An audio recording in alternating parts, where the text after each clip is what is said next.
Hello everybody and welcome to the newest series at the Vanarama YouTube channel Bringing 8. This is a gaming series, of course. This is Football Manager 2018, which was just released a couple of days ago. Was released a few weeks ago actually for those who paid early and wanted to install the beta version. But we're here now. The game is up and running. We've got the editor and we have created the database, and I will explain it to you. If you haven't noticed already, we've got the Vanarama National League, and Celtic and Rangers are both in there. Right, to put a bit of realism in the background of this, Celtic and Rangers proposed to Gateshead and Barrow, which are the two of the most northern teams in the non-league, a swap. Gateshead and Barrow could grow in the SPL and have an opportunity to play in Europe one day. Their aspirations of getting to the top end of the English League aren't great, but within the Scottish League they may be able to realise a much bigger potential, whereas Celtic and Rangers have obviously got the infrastructure, the finances and everything in place to get to the top. So they proposed the swap. Both FAs agreed. Obviously the Scottish FA would agree grudgingly, but then at the same time I think Celtic and Rangers probably would have taken them to court if they hadn't let them, but I'm getting a bit too deep into this now. So we're here now. Celtic and Rangers are in the Vanarama National League. For those of you who have never watched any of my experiments before, I do a full season which stretches over 2 episodes. Every season starts on the 1st of July, except obviously the very first season is starting on the 26th of June, which isn't really much of a difference. But then I do it in 3 parts. I will simulate until the end of September, well, the start of September, to show following where everything is following the closing of the transfer window. I then take it to the end of November to see what the progress is at that point. And then in the next episode, then I'll take it to the beginning of February, which will be the end of the January transfer window, and then finally right through the last few months to the end of the season. And then obviously we fill up that particular episode with a review of the season. So we're here now, Celtic, Rangers in the Vanarama National League. Now, a lot of people have a lot of theories on how this potentially could play out. Me personally, I'm going to give my prediction. I believe Celtic will get as high as the Championship. I believe Rangers will follow them, potentially to the top of League One. They may make the Championship. I believe when they get to the Championship, it depends on what money they have, because at the moment they're going to lose out on a lot of money.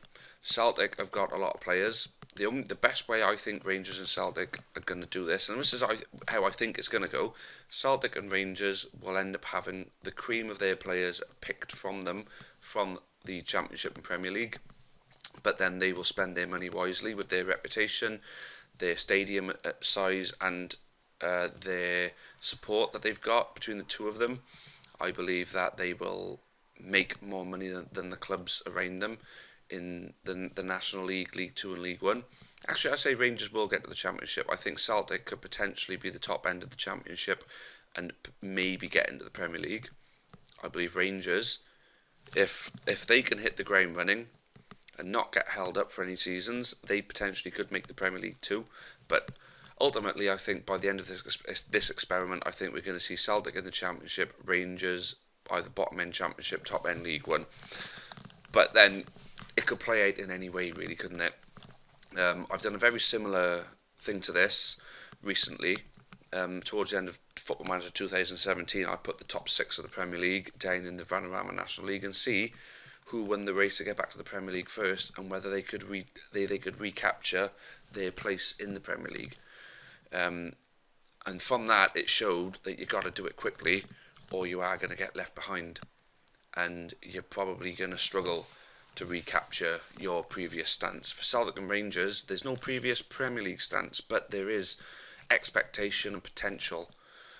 So I believe the two of them should, in theory, make the Premier League. But then I say we're going to do this for about 15 seasons. I think it's going to take Celtic 6 years to get to the Premier League if they're going to get there. Rangers about 7 or 8 if they're going to get there. By 10 seasons, I'd expect them to be in a place where they're going to be settled. And then by 15 seasons, is sort of following on from that. So for now, we're going to say 15 seasons. But if this does gather wind, if this does prove to be a popular one, and people want to see how it progresses further, then I just need the feedback, and I will look to progress it further. So we're only on the 26th of June at the moment. We're at the very beginning of the game. I think what we need to do now is simulate this to the end of the transfer window, just to see what kind of business Rangers and Celtic do. Celtic, although, have a massive advantage over Rangers, because Celtic, because they won the Scottish Premier League last season, they still get to represent Scotland in the Champions League, but obviously just for this season. So they are going to find themselves in a very, very good position very, very quickly. But then if you look at Rangers finances are rich. Oh, that's one thing I didn't realise. They are, aren't they? Yes. Because they went out to a crap team in Europe, I forgot that they were actually in Europe. So Rangers are in the Euro Cup, so they can make a little bit of money. But there you go. Their reputation isn't amazing. Whereas Celtics is, I think it was a half a star better. So it's not massively better. But I think if we look at the facilities that Celtic have got, 60,000, I think they're going to fill that quite well. They've got well-established youth recruitment, great youth facilities,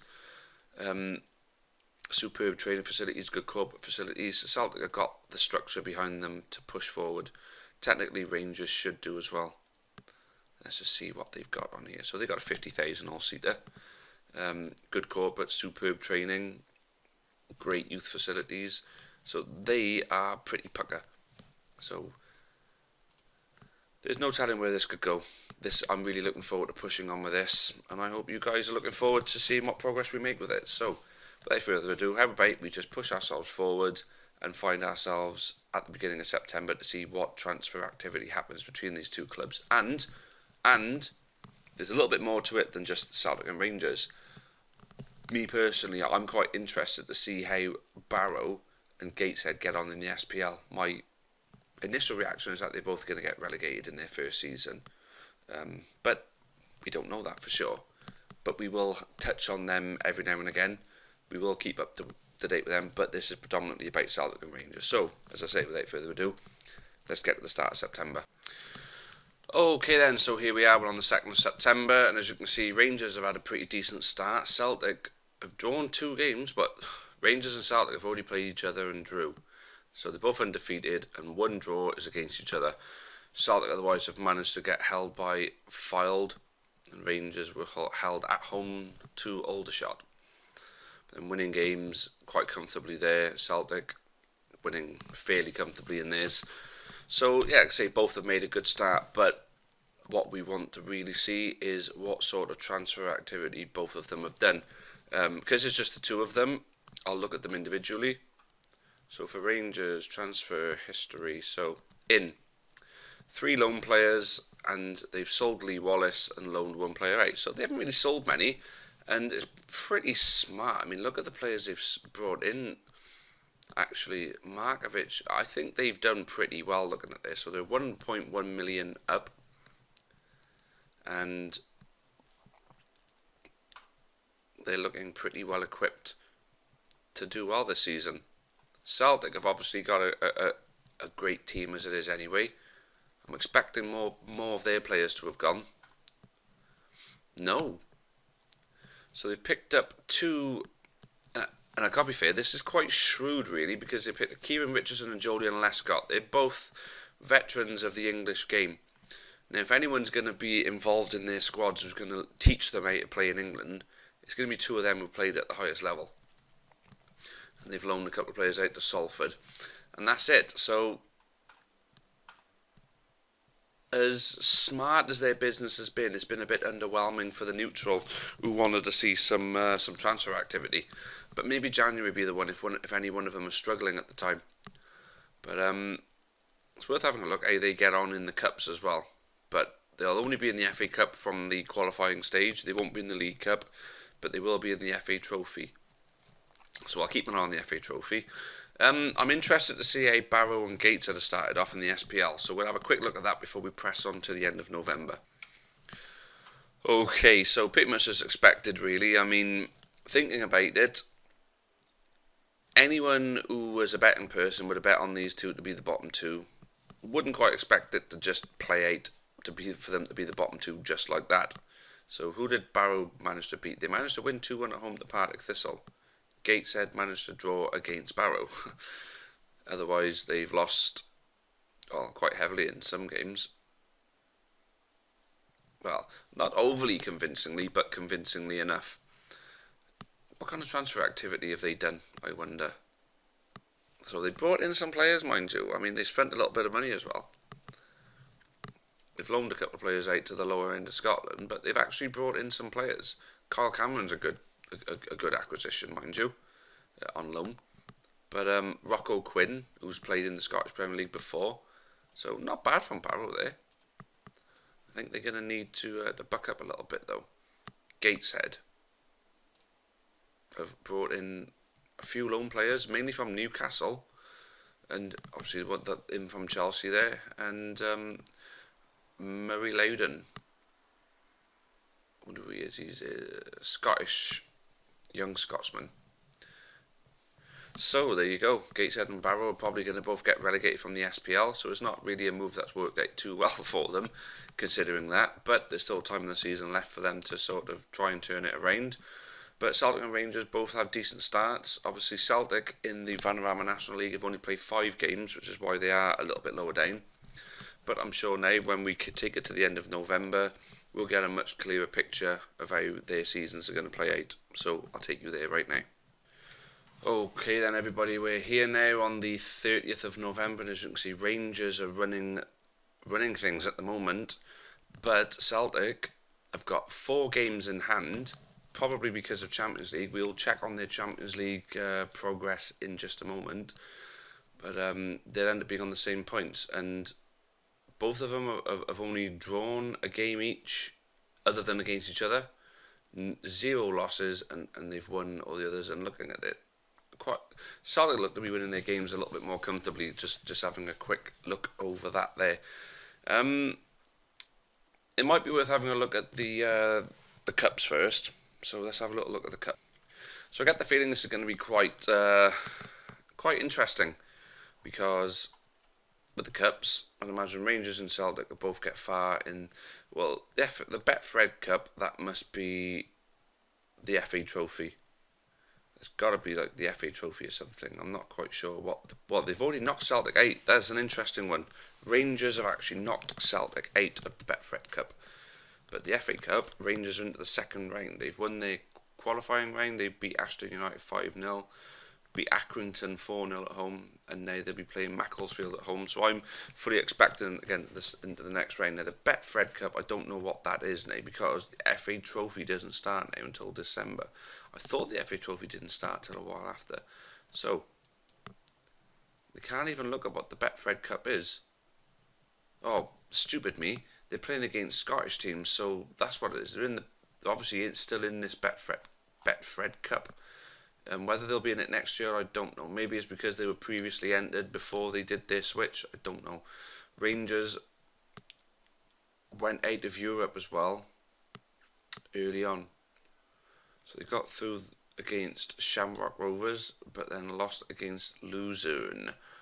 So I wonder how Celtic have got on in the Champions League. They must be in the group stages, because they're 4 games behind at the moment.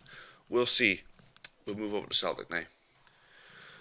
Okay, so Celtic, they did get through to the group stages. They won on away goals against Malmo in the playoff. So they got into the group stage. So Benfica, they've lost against Benfica. They've beaten Sevilla and Olympiacos. They got a pretty decent group there. They've won 2 games. They could get through the knockout stages here, you know. Okay, so the FA Cup. Obviously, they went out the Betfred Cup against Rangers now. The FA Cup. So they beat Tranmere, and they're away to Scunthorpe in the second round of the Cup. And they have Sevilla coming up in the Champions League. Boreham Wood are their first opponents in the FA Trophy. So Celtic are winning their games quite comfortably in the league, a little bit more comfortably than what Rangers are, but Rangers are still top of the league. Celtic are on the same goal difference, so if they win their 4 games in hand, they will go above Rangers on goal difference. So this could be interesting to see who actually wins this league, because at the moment, if as I say, based on Celtic winning their 4 games in hand, which looking at it they probably will, it's even Stevens is neck and neck near enough. It's just goal difference in it. This could be quite interesting. So yeah, I think we've had a really good start to this one, guys. Really, really liking the look of this. Both teams looking like they're going to do well in the FA Cup this year. Celtic doing well in the Champions League, so they're building a bit more of a monetary advantage over Rangers, because Rangers went out of Europe early on. But Rangers, without Europe, have obviously got these games. They've got these points in the bag with Celtic. Games in hand don't always equal points. You've got to win them first. So yeah, this is proving to be quite interesting. The other thing as well is Ebbsfleet are actually on Celtic's tail, only a point behind. So effectively, will Celtic win the playoffs if they are the ones in the playoffs? Will Rangers win the playoffs if they win the playoffs? One of them will be, one of them will win the league. We know that much.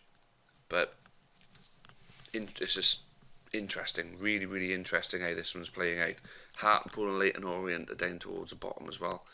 It's all madness. It's all great. Really enjoying this, guys. Just keep up with this series. I really think this is going to play out well.